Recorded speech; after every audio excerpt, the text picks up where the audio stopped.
Dear students, ज्ञान, विज्ञान आणि सुसंस्कार यासाठी शिक्षण प्रसार हे ब्रीदवाक्य देणारे परमपूज्य शिक्षण महर्षी डॉक्टर बापूजी साळुंखे यांना मी प्रथमतः अभिवादन करते.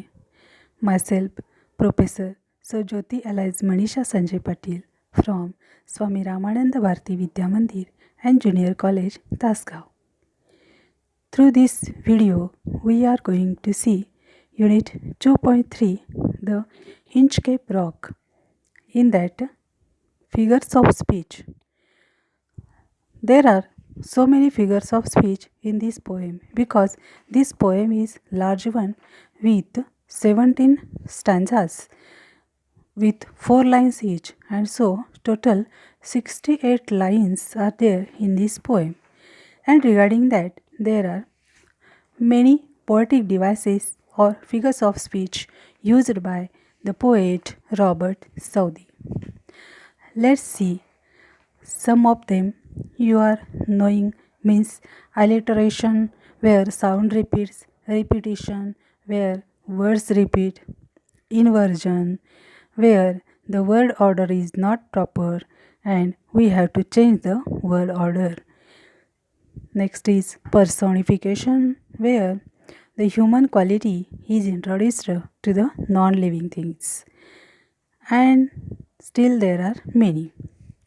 So let's see. In line 1, you will have repetition and alliteration. You can try to explain these as per your views. Line 2, there is personification and alliteration. Line number 3, alliteration, personification and inversion. For inversion, I will tell you, the word order is not proper as a prose line. It should be her cells received no motion from heaven. So this is the change. Line number 4 with personification again. Line number 7 showing you repetition, alliteration, personification, antithesis and anticlimax. I will introduce you antithesis. The terms rose and fell are opposite. And anticlimax, the ideas are expressed in decreasing order of importance. The others you can explain by yourself. Line number 11 showing you alliteration and inversion. Line number 12 showing you alliteration and personification. Line number 13 showing alliteration and personification again. Line number 17 is introducing inversion. Here you may write, the word order is not proper as a prose line. It should be, the sun was shining gay in heaven. Line number 19 with alliteration. Line number 26 with repetition and alliteration. You can find moreover where there is repetition, there is alliteration. Okay. Next is line number 33. It is showing alliteration along with climax. Now what is climax? The ideas are expressed in increasing order of importance. Line number 34. This line is showing you inversion and alliteration. For inversion, the word order is not proper as a prose line. It should be and they go to the Inchcape Rock. Okay. Line number 35. Alliteration. Sound B is repeated. Line number 36. Again, alliteration. Sound F is repeated. Line number 37. Showing you alliteration as well as onomatopoeia. Now this is new one. Onomatopoeia. What is it? The word gurgling in this line sounds the meaning itself. The words like rustling, gurgling, rattling, ringing, these are called as onomatopoetic words. Remember it well. Line number 38 showing you alliteration along with climax as well as onomatopoeia. In this line, the words bubbles and burst sound the meaning themselves. You are knowing this word burst, tire burst. Puncture hota na, that's. Next, line number 42. Alliteration. Sound S is repeated. Next, line number 49. Inversion. The word order is not proper as a prose line. It should be the rower takes his stand on the deck. Line number 52 is showing new figure of speech, paradox. Paradox showing you contrast or opposite ideas. In this line, the dawn, D-A-W-N, and the rising moon. These are showing the contrast. D-A-W-N, dawn means pahat, early morning. And that your dawn, D-O-N, okay.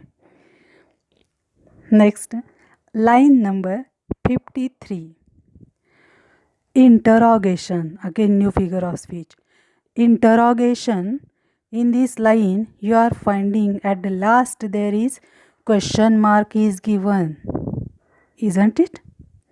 So when you find a question mark is there in the line, it means the figure of speech is interrogation. Here the question is asked for poetic effect without expecting any answer.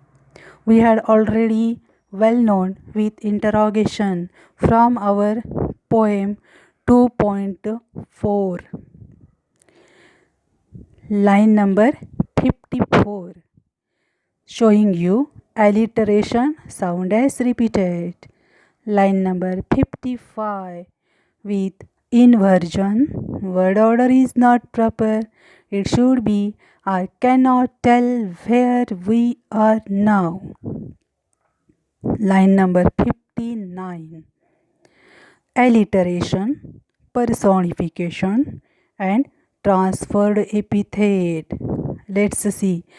Personification because the vessel has given the human quality to strike with shivering shock. Vessel means boat, ship. And the figure of speech transferred epithet. What is this? Epithet means adjective, visheshan. The epithet means adjective. Shivering is transferred from the vessel to the shock because it is said vessel is not shivering but shivering shock. So we can say it is transferred epithet. Next line number 60. Here you are seeing new figures of speech, exclamation and apostrophe. Exclamation you can find out easily because in the given line there is exclamation mark, उद्गार चिन्ह आपल्याला पाहायला मिळेल. And the poetic device is used to express the overflow of feelings, emotions, etc. Apostrophe. What is this? When the poet addresses someone, it is called apostrophe. Here, the poet is addressing Christ. So it is apostrophe. Next, line number 63. Personification. The human quality to rush in every side is given to the waves. Line number 65. Personification and transferred epithet. Personification because fear has given the human quality of dying, and transferred epithet because an adjective dying is transferred from Ralph to the fear. And the last figure of speech we are seeing in line number 67, means second last line of our poem. The line is a sound as if with the Inchcape bell. In this line, figure of speech used is simile.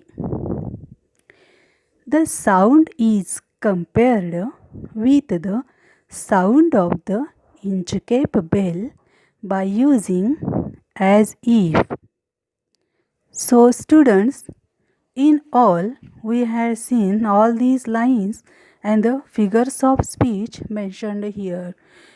With this slides video, you can be able to search out, find out again and again what figure of speech is used and in which line. So throughout this poem with 68 lines poem, we had seen near about 28 figures of speech. 28 lines. In those figures of speech are many, because in one line you are finding, means line number 7, you are finding 5 figures of speech used by the poet. So you can get the knowledge of poet Robert Southey, and you can read out the poem line by line and get interested in the story which is narrated in the poem by the poet. Okay, thank you.